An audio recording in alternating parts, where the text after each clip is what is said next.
외부로 나타나지 않은 숨은 뜻이 있다면 그것은 아마 대만 수복을 의미하는 것일 거다. TSMC는 이제 격이 달라졌다.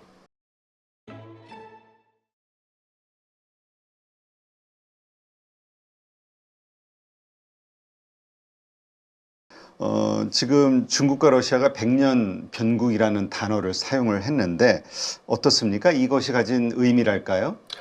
네, 참 그 생경한 단어죠. 네. 이 백년 변국이란 말은 시진핑 주석이 몇 년 전부터 이제 쓰기 시작했는데요. 이게 이상한 거는 백년 변국이란 단어를 시진핑 주석 이하 중국 공산당 사람들이 많이 쓰는데 백년 대국의 구체적인 내용을 설명한 적이 없어요. 네. 그러나 중국 내에 있는 SNS 상에 고위직 중국 공산당 간부가 설명한 거에 따르면 많은 사람들이 이것을 피상적으로 100년에 한 번 있을 것 같은 세계 정세의 변화 이렇게 해석을 하는데 또 사실은 그거 이상의 깊숙한 국가 전략적인 의미가 있다. 그래요? 이렇게 얘기를 했고요. 그리고 이 백년 변국이라는 말이 또 어떤 때 그 수면 위에 올라왔냐면 지난번 시진핑 주석이 모스크바를 방문했을 때 그때 돌아오는 길에 비행장에서 그 푸틴 대통령이 그 환송을 합니다. 그래서 그때 두 사람이 악수를 하고 시진핑 주석이 비행기 트랩을 올리려다가 네. 다시 되돌아와서 푸틴 대통령한테 이렇게 얘기를 해요. 우리 러중 두 나라는 100년 변국을 맞이하는 이런 중요한 관건 시점에 와 있다. 네. 여기서 우리 두 나라가 같이 힘을 합쳐서 그 국가의 이 전략을 잘 이루어내자 이렇게 얘기를 하거든요. 그때 푸틴 대통령이 100% 동감이다 이렇게 얘기를 했어요. 네. 그래서 저는 이걸 어떻게 해석하냐면 외부로 나타나지 않은 숨은 뜻이 있다면 그것은 아마 대만 수복을 의미하는 것일 거다. 네. 그렇게 해석하고 있습니다. 그렇다면 그 말씀은 이제 러우 전쟁에서 러시아를 뭐 경제적으로 지원한 게 사실상 중국이었잖아요. 네네. 만약에 대만 침공 수복이 된다 중국의 네. 입장에서 그런 일련의 행위들을 할 때 발생될 수 있는 세계의 압박 네. 이런 거에 대비해서 또 러시아가 좀 지원해 주기를 바란다 거기에 동의했다 이렇게 이해를 해야 될까요? 그렇게 봐야 될 거예요. 그러니까 러시아가 우크라이나와 전쟁을 할 때 중국이 지원하고 만일 중국이 대만 공격을 해서 미국과 무력 충돌이 일어나는 사태가 생긴다면 러시아가 그것을 지원하는 그걸 꼭 군사적으로 지원하는 것이 아니고요. 네. 지금 우크라이나 전쟁이 일어나고 유럽에서 긴장 상황이 조성이 되면 유럽에 있는 국가들이 아시아까지 군대를 파견한다든가 물자를 지원한다든가 하는 게 굉장히 어려워지겠죠. 네. 사실 중국 입장에서 그것만으로도 충분하거니와 중국은 러시아가 현재는 아직 완전히 자급자족이 안 되는 상태이기 때문에 러시아로부터의 에너지 보급이라는 게 또 엄청 중요하죠. 그렇군요. 그래서 대만과 우크라이나가 연대 지지하지 않을까, 성명이 나오지 않을까 이런 분석들이 나온 거군요. 예, 그런데 제 생각에는 그렇게 공개적으로 연대한다는 말은 못할 가능성이 큽니다.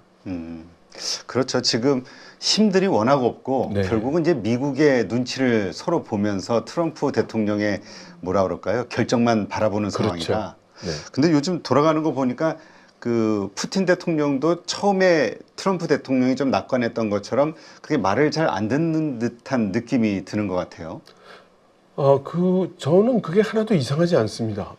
지금 우크라이나 전쟁 다 이겨놨는데, 그리고 유럽이 제대로 도울 힘이 부족하고, 미국도 지금 유럽까지 와서, 무력 전쟁을 지원할 여력이 전혀 없거든요. 네. 중국도 앞에 버티고 있으니까요. 그런데 푸틴 입장에서 뭐가 아쉽겠습니까? 그렇군요. 이렇게 중국과 러시아가 밀착이 되게 되면 우리는 또 괜히 불안해지잖아요. 네. 이 워낙 다 가까이 있는 대국들이기 때문에 네. 어떻습니까? 우리나라 외교 관련해서 이건 위기로 봐야 될까요? 아니면 이 가운데서 또 뭔가 기회를 찾아볼 수 있는 건가요? 뭐 위기와 기회는 동전의 앞뒷면 같은 거니까요. 예, 이것은 어느 한쪽이다라고 얘기할 수는 없겠죠. 그리고 러중이 됐던 미일이 됐던 주변 강대국이 서로 연대가 강화되는 것은 우리 같은 나라 입장에서는 결코 환영할 만한 상황은 아니죠. 네. 저희들의 입지가 그만큼 좁아드는 거니까요. 네. 하여튼 러시아, 뭐 북한하고 또 군사 동맹을 맺으면서 우리 긴장하게 만들었는데 네. 또 중국과 대만 이렇게 되면 뭐 복잡해지잖아요. 우리 뭐 주한미군이 결국은 중국을 향하게 될 것이다. 그러면 또 우리도 뭐 거기에 그 확전으로 참여될 네. 수밖에 없다. 이런 걱정들을 하는 상황이라 네. 참 어려운 상황이 될 수도 있겠네요. 네, 그렇습니다. 저는 개인적으로 만일 그 양안 전쟁이 일어나면 한국이 휩쓸려 들어가는 건 거의 100%라고 생각하고 있습니다. 네. 근데 그 트럼프 대통령은 지금 북한 김정은에게 계속 좀 만나자 아니면 네. 뭐 뭔가 자꾸 제스처를 취하고 있잖아요. 네. 관계 개선을 위한 네. 뭐 핵도 인정을 해주는 듯한 느낌이고 이런 것들이 중국을 포위하기 위해서라는 분석도 있는데 제가 생각할 때는 네. 지금 트럼프 대통령 입장에서 북한은 아직 순서가 아직 차례가 멀었다. 아직 안 온 것 같습니다. 음. 예, 일단 중국을 어느 정도 해결해 놔야 그 다음에 이제 북한을 어떻게 하든지 말든지 할 것 같아요. 네, 그렇군요. 근데 이렇게 되다 보면 이번에 번역하신 그 TSMC와 네. 트럼프 이펙트 네. 뭐 이 책에서 말하는 어떤 대격변 네.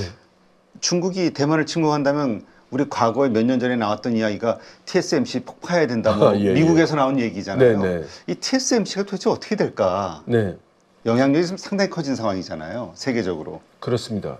그래서 지금 이 콜린 황, 이 양반은 어떻게 이야기를 하냐면 TSMC는 이제 격이 달라졌다. 네. 그래서 하나의 민간 기업으로서 경영할 수 있는 수준을 좀 벗어났다. 아, 그래서 지정학적인 상황과 이제 독립적이 되려고 해도 될 수가 없는, 그래서 두 가지 상황이 가능한데, 하나는 힘이 없는 자가 너무 귀중한 걸 가지고 있으면 두들겨 맞고 뺏길 수 있다는 그런 그렇죠. 두려움과 네. 이 하나 있고, 또 하나는 이거를 놓치면 그러면 자기가 쓸모없는 존재가 돼서 또 취급을 못 받는 이런 그 딜레마가 있다는 거죠.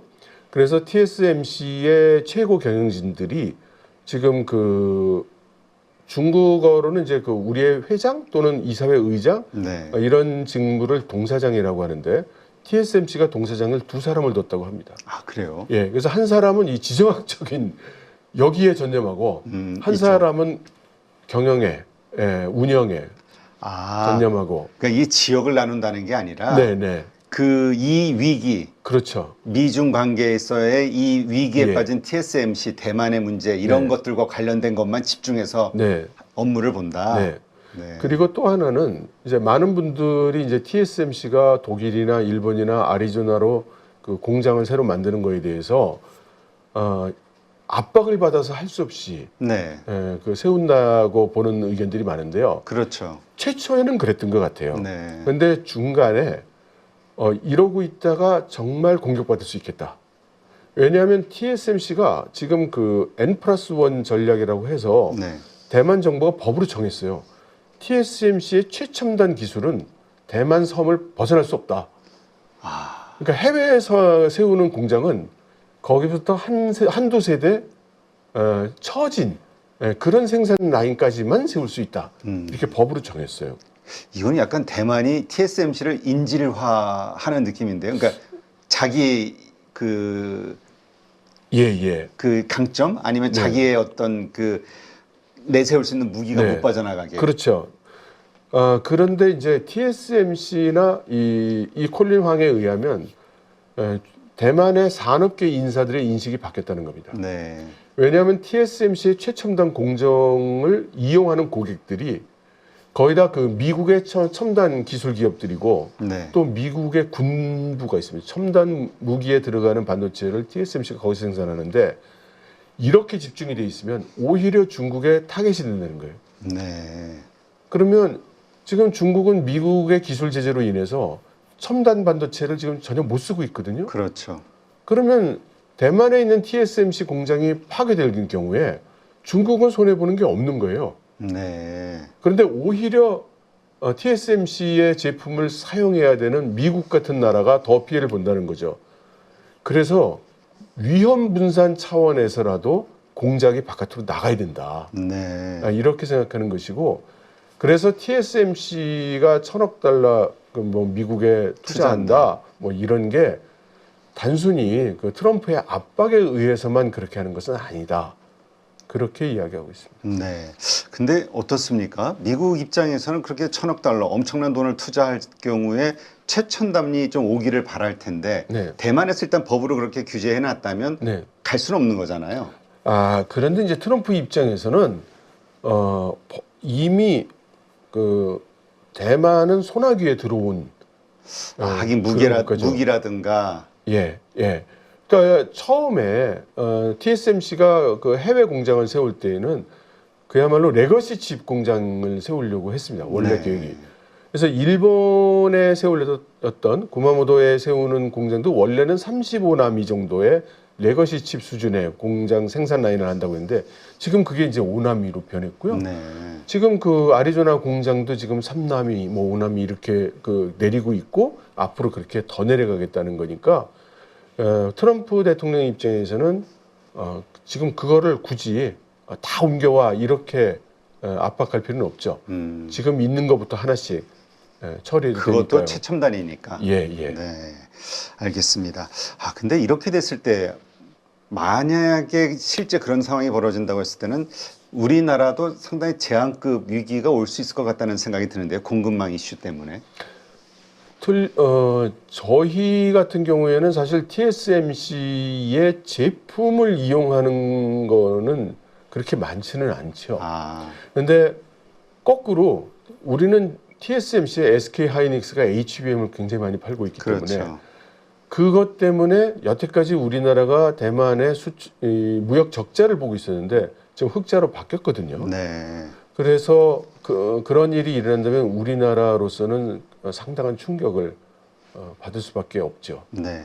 근데 이 대만 침공 이 이슈가 불거졌을 때 몇 년 전서부터 우리가 기대했던 것이 그러한 상황을 우려한 글로벌 그 기업들이 뭐 빅테크 기업들이나 이런 기업들이 삼성전자에게도 좀 물량을 나눠주지 않을까 생각했었는데 좀 실망스러운 결과가 나왔죠.